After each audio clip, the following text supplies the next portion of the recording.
Karan, you are a return guest on the podcast. I don't know if you're the only return guest. No, we've had one other, but it is good to have you back. How are you doing?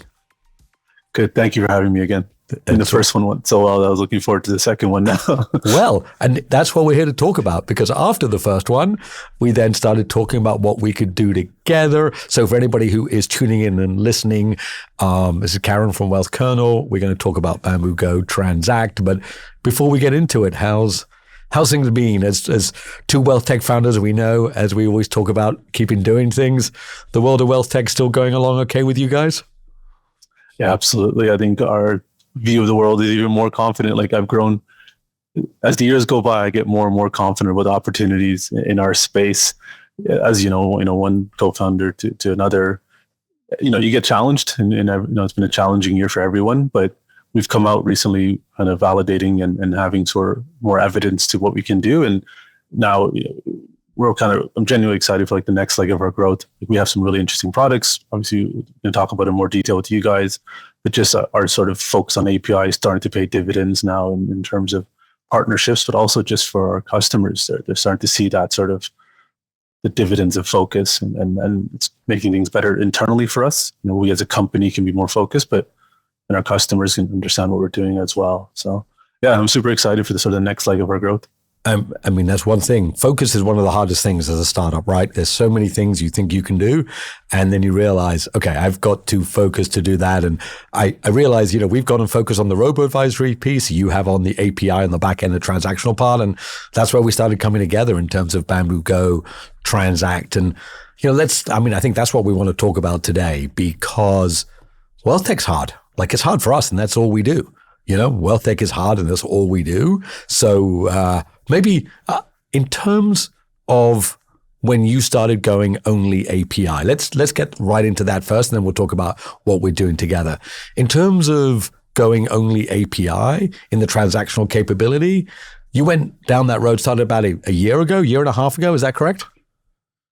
And I think we initially went to our board maybe about a year and a half, 2 years ago almost. Yeah, like this year's almost ending, Yep. It's already it's November, right? So we got 16 more days. I actually saw someone post about Christmas music today in our internal social listening channel. So don't do it. Don't listen. That's where we are. Yeah, don't listen. It's already we have a go-getter on the team who did that. So just 6 weeks for holidays, really. So, but yeah, about 2 years ago.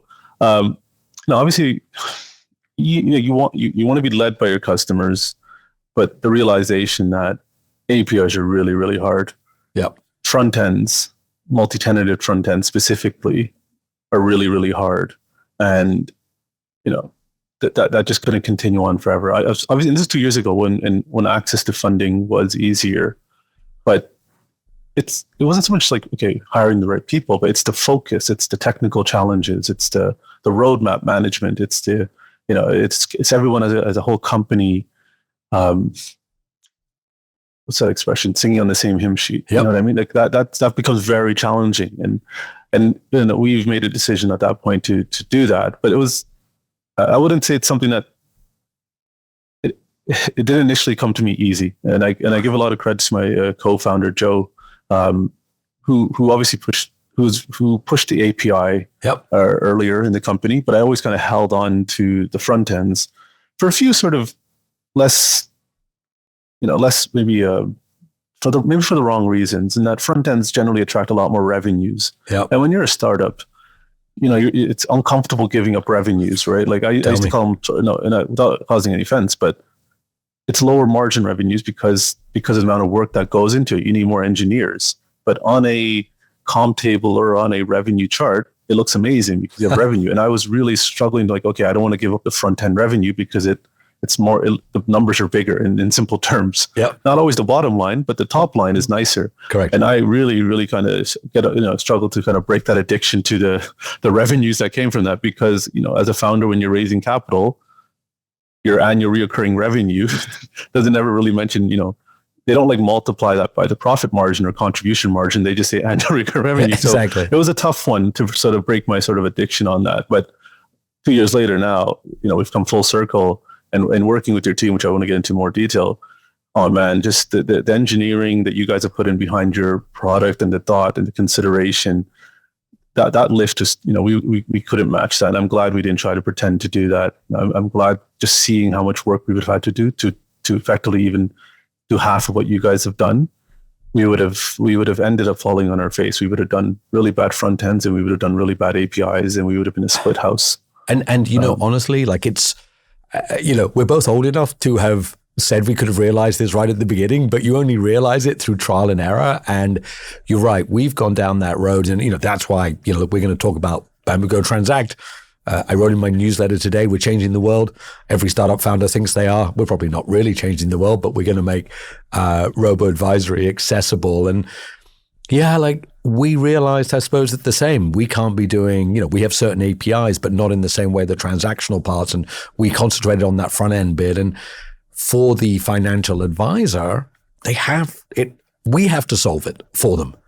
They can't solve it themselves because it's hard enough for us to solve. So maybe in terms of this, when you look at it now today, and I'll give a brief overview, Bambu Go Transact. So what we're going to do is enable every financial advisor to have their own mass retail robo-advisory solution direct to their customers. Front end powered by Bambu, back end by WealthKernel, fully transactional, deployable immediately. And you've been in this industry a long time, Karan. Like these financial advisors, they just need this technology. I know I'm biased, and we're both biased, but if we get this solution right, there shouldn't be any excuse for any financial advisor not to roll this out. Like the writing's on the wall, right? Like the cost of service has gone up. The cost of building your own tech has gone up. The regulatory hurdles has gone up. The cost of governance to evidence what you've done from a regulatory standpoint has gone up. At the same time, you have more people who need financial advice because individual financial affairs have become much more complicated, more global, or pensions have become more complicated. And for advisors, they need a turnkey solution to onboard customers and service them in a profitable way until they can benefit from sort of, the full advice face-to-face interaction. And not every customer wants that, right? I think this solution provides a very viable way for every advisor to service a client in a much more automated, digital-first way that they otherwise couldn't. You know what I mean? Like that's just how this space is going.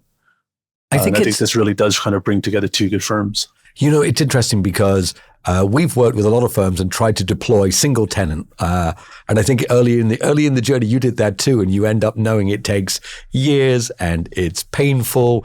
And for the tier one firms, we have to keep doing that because, there's going to be a huge amount of customization.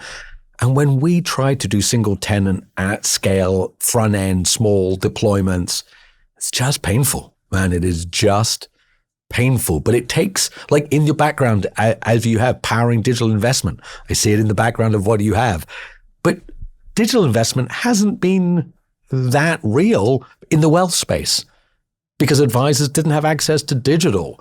I think today they are seeing that, and we started talking to some customers together, and so far the feedback says that this solution makes sense. Where do you think it scales to? So let's start at the beginning. We get one advisor on board.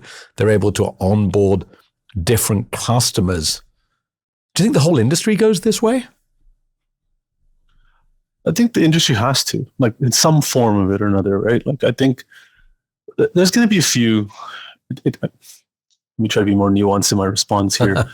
I think it depends on what time spectrum we're talking about, right? I think there's always going to be a market, especially in the next sort of 5 to 10 years, where you have established wealth managers who have a very large book and can manage that book until they retire and sell that book on. They don't need to cultivate especially a smaller customer base. Now, there's a correlation between digital and the robo and smaller. There's exceptions to that, but generally speaking, it's a great tool to bring on smaller customers and young customers who then become your core customers that might need more sophisticated advice. But there's going to be a group of advisors, really healthy practices that they see sort of an end date to their practice, or they want to sell their book, and that's become someone else's problem. And they're not going to want to invest in that because they've been very successful for the last 20, 30 years. And they'll sell their book onto a firm that accumulates, and that firm will potentially invest in the technology to kind of bring on the children of that client, right? Like the amount of money that gets passed on intergenerational wealth, that consolidated firm will do that.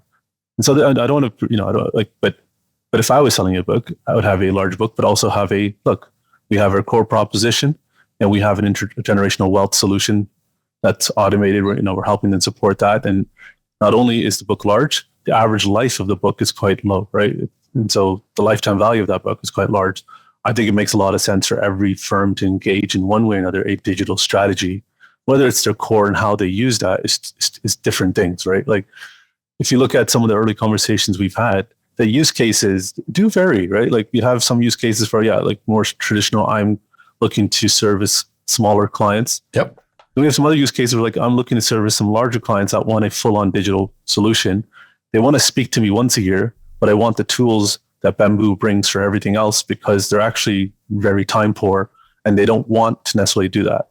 And so they've kind of used it as a way to kind of automate some of the things that otherwise the user journey couldn't cope with, and because their customers are asking for that digital first solution. You have other businesses which are kind of partitioning their advice and their discretionary business, and they're looking to use the Bambu system as a discretionary arm of their advice business because it's so scalable for all their clients. Because discretionary, after a while, investment selection, portfolio management is really important, but the implementation, the actual releasing the trades, that can be automated. So they're looking at it very much like this is a discretionary tool once we've given the advice, right? So people are kind of playing around with things like, where can we benefit from automation? Not necessarily advice or not necessarily, but they're kind of using the tools and the flexibility of the Bambu platform is enabling that sort of creativity. So I think we're going to see lots of different firms use it in different ways. But I would struggle to understand a business that doesn't have digital in their future plans in this day and age. It's weird, right? You build products and you believe it's going to be used one way, and then the market tells you it's something different. I think we both know that, financial advisors, particularly small to mid-size, they don't have a tech team. They don't generally have a large budget, and they don't have the knowledge on how to build tech. And, we get asked all the time, I'm sure you do too. It's like, and when we only had our single tenant, when we only had our, hey, it's $1 million to build a robo, they're like, yep, we don't have that. Now it's $499 to onboard it, $499. It's, for a month to get it onboarded. It's going to be interesting to see how people use it, because obviously we're starting in the UK with it. It's where you guys are specialized. But ultimately, that's going to grow. Like, I think, whether it's Europe, obviously US is a massive market. It is going to be interesting whether it's used just for the mass retail, so a financial advisor can offer it direct to mass retail, or, as you say, it might be used in a larger scale purely by an advisor to offer that digital, seamless experience. Because you're right. If I was a financial advisor and the dude next door was offering all digital, I was still doing paperwork, I'd be pretty scared. Yeah, I think it's having different tools in your tool belt, right? And I think having that flexibility as a firm is the way forward. I think it's something to embrace, but in the way the barriers have come down in the solution, right? Like I seen in a demo, your team, rock up 10 minutes later, there's a website with a branded journey, anyone can get their head around that. And it just says, pop in your card details. The barrier to try, it's low, right? Like talk about just uneven distribution of risk to reward.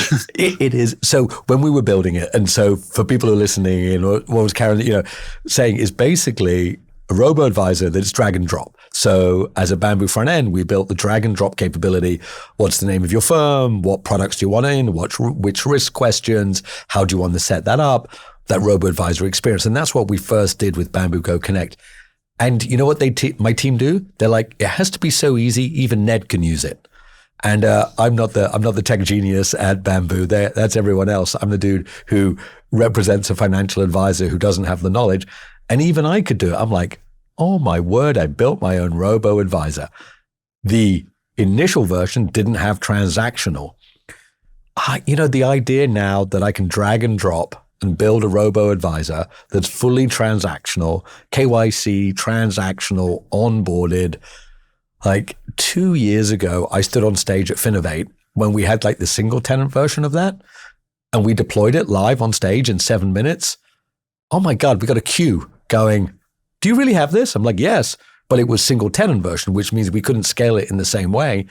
Now we can onboard literally hundreds or thousands of financial advisors, and they can onboard as many clients as they like. Like even sometimes I think about it, I'm like, are we really going to do this? Like, this is going to change the industry because advisors. So today, when we think about advisors, when we think about them using WealthKernel, everything you're doing, onboarding, transactional, all through the APIs, fully digital, correct? Yeah, and that's partly why we don't have a lot of advisors on the platform. It's one of the things that, we knew that going into it. I 100% believe in the API first strategy, but I also recognize for a lot of firms, small and large, building against the API is not the right solution. They can't do it. It doesn't have to be mutually exclusive either, because that's partly why we have a partnership strategy and we're working with industry leaders such as yourselves to kind of bring people who can work against APIs. Our roadmap, I'm pretty sure we have the next 5 years mapped out in terms of things we need to build against the API or through the API, right? And that's going to keep evolving as requirements change on our side. Advisors, their core business is obviously helping their customers, and that is a challenge. And I think APIs is probably a bridge too far. There are some medium to large size firms who are changing the narrative, who want more control, fine. But there's a lot of other firms, and even some very large firms, that I do genuinely believe the Transact solution is the right solution for them. Because just because you're big doesn't mean you should always have to take complexity and cost, right? There is something nice about not having technical debt, not having your own version of a code base that you're not always constantly paying to update, and the fact that your peers are helping to keep it up to date. Like, it's a SaaS model, right? Like, you don't go to Microsoft and be like, hey, can I have my custom version of Word? And I'm going to love maintaining that. I'm going to pay you the privilege to maintain it because I don't want to use the same word as Word. Like, it's a tool, use it. There's other ways to differentiate.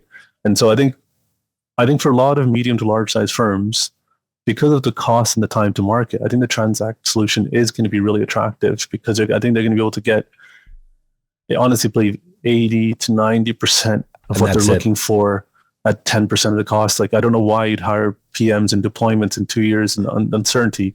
If you crush it on the Transact and it's absolutely doing amazing in 2 years, then do a single tenanted deployment. Like, you know what I mean? Iterate. Do something, get something out. You know this point. Like, I love this point. Like, everyone talks about APIs. You fully understand exactly what they are because you've built them.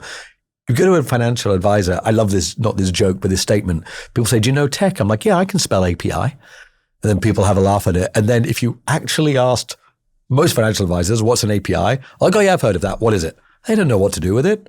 Of course, the largest financial institutions have a whole team to be able to do that. And that's the point, right? I think that's where you guys have that, all of the back-end capability and transactions onboarding. We're going to take that hassle drama and build all the front end away for the financial advisors. But it's interesting that you say you think even some of the larger ones will perhaps use it as well, because you're right. Maybe it does 80 to 90%, and it's at less than 10%. It's a really good tool. Like, I think you might be cannibalizing your single tenant business. That's how good it's become. I don't know if that's what your shareholders want to hear, but it's a really good product. It's all drag and drop. but that's a good, but ultimately, and this is where, look, you've gone down the road, right? SaaS or API business is the purest revenue, right? You'd rather sell 1,000 small priced things than one high priced thing, because that's the recurring nature of it. And what we have actually done is, it's interesting, for our single tenant efforts, it's $1 million. That's it. It's fully customized. It's everything it's either really expensive, like $1 million to do it, or it's $499, right? And that's the separation. I think we found the middle road of, some integration, some customization. That doesn't help anybody, right? It's not the right deployment for us. Now having a product that is literally, as you say, drag and drop to be able to go in, but then has all the transactional capabilities that you have, that's going to make the difference. Customers don't want complex wealth products. They just want to be able to do what they want to do. And advisors should be advising, not trying to work with, clunky tech or still paper ways of doing it. And you're right. Like, I think across payments, digital banking, everything is so seamless. Wealth is probably a laggard in the industry. And I'm kind of surprised no one's built a Bambu Go fully or Bambu Transact thing before. It seems like it's overdue.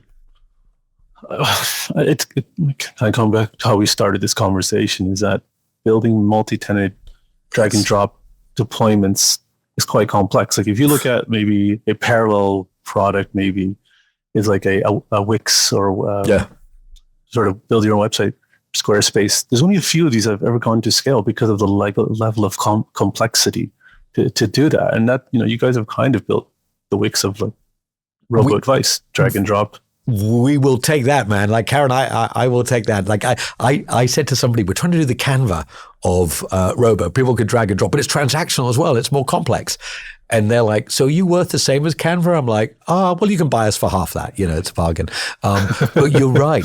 The beauty of it's kind of like when Shopify incorporated a payments piece to their website builder. That was like a game changer because not only did you let people build websites, but it just multiplied the value add, right? And that's kind of, in a weird web way, Transact brings. It's like you've kind of now brought in the transactional side of the front end piece, kind of way the Shopify brought in payments. It makes it much more functional. The value add is crazy. I know, and that's it, right? If the tech that is hard and wealth is already complex, you've got to strip out every single bit of complexity and make it so that, and I hate to say this for you financial advisors listening, you're not tech. You got to make it so easy. And, I said it's so easy, even I could use it. So easy. A financial advisor could drag, drop, build, deploy, get their own URL, send it to their customers, have transactional capabilities, digital onboarding to be able to do that. So maybe to think about this as we go along. So you're going to always do that API business. We're going to be doing that front end and integrating it there as to part of the business. Do you think the whole industry goes this way? So right now, as you say, we might be cannibalizing our single tenant business.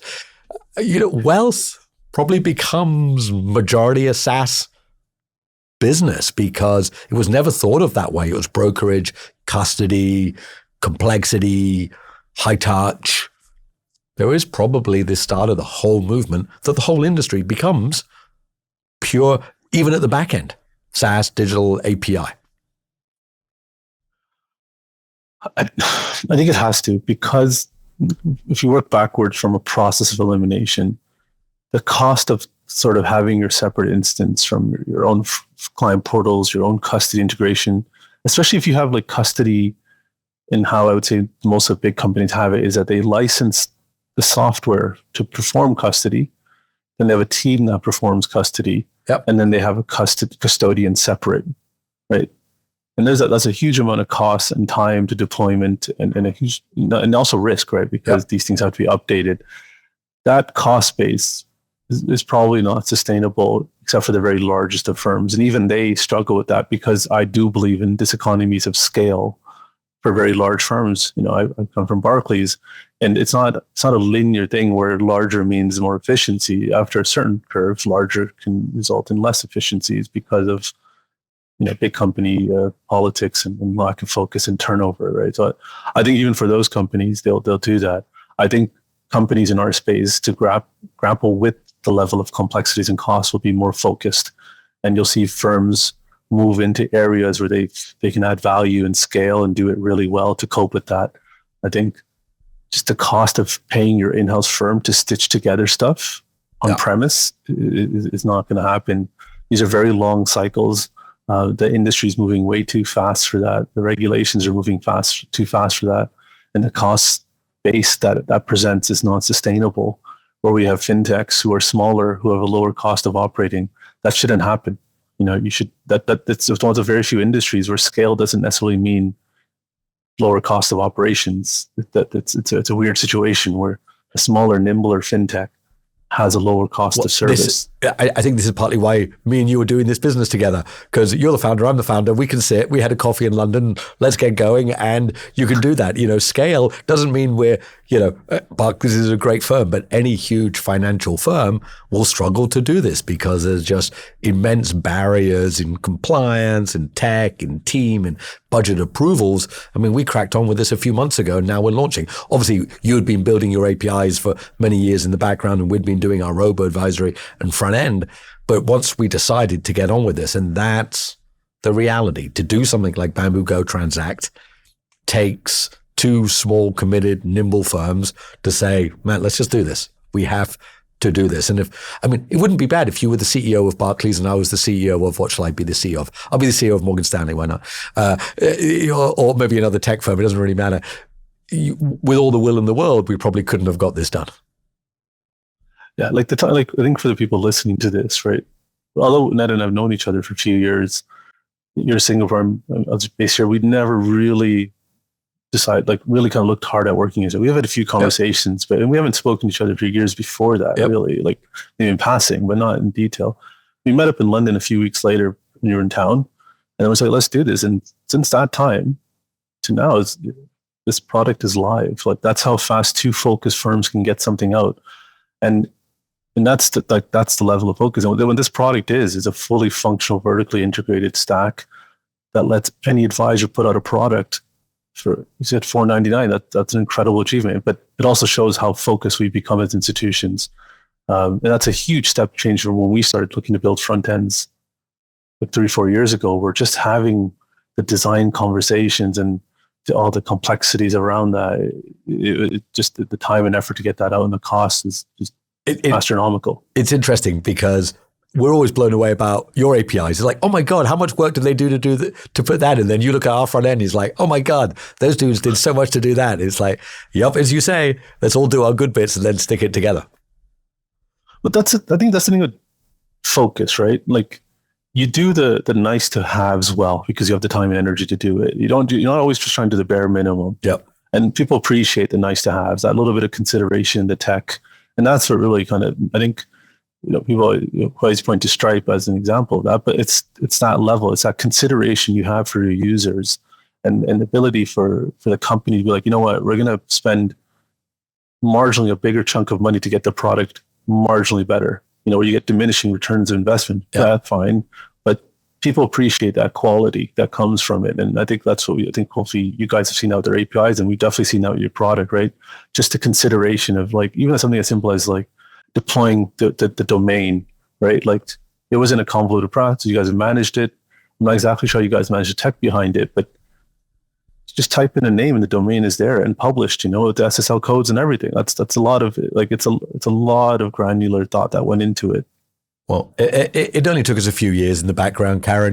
Just you know how startups are, right? Overnight success, 5 years in the making to be able to do it, right? Cracking our heads many times. Look, we're coming up to time. We were just going to record a shorter one today. But so look, as mentioned, if you're listening to the podcast, we're going to be launching mid-November Bambu Go Transact, as Karan mentioned, a fully integrated robo-advisor that can be used by financial advisors initially across the UK, but ultimately it will be global, so that if you're a financial advisor and you need your own digital wealth, fully transactional, fully customizable product, that's what, between us, with Bambu and WealthKernel, we're going to be doing. Karan, maybe just to give a sense of on the horizon or what's coming up for WealthKernel, what else will you guys be doing? Obviously, you're going to be keeping the APIs because that's the path you're 100% doing. But anything else you'd like to bring up that you're going to be doing as we take this product and your own products forward? So we're looking to roll out multi-currency at the moment. So supporting euros and dollars through the platform, which fits nicely with our expansion plans into Europe now. So we have sort of a two-prong approach right now in terms of product and expansion. We're also doing a lot in pensions. So we're improving our pension APIs here in the UK. We're also improving our US equity brokerage offering, which I'm hoping will be publicly live in Q1. So be able to buy and sell US equities throughout the day.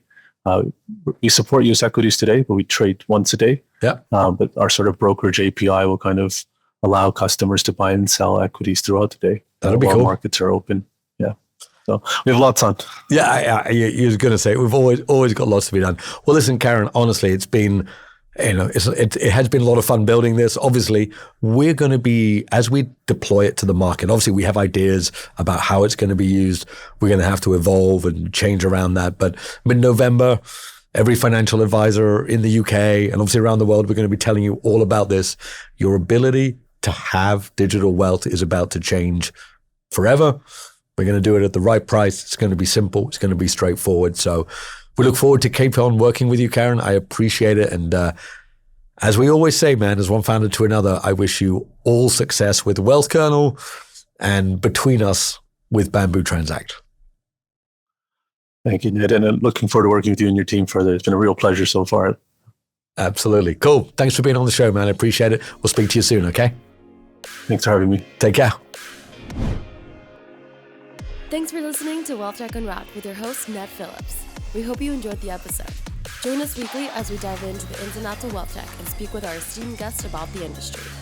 If you like what you heard, help us reach more people by sharing the podcast as well as leaving us a 5-star review. That's all for today. We'll catch you next time.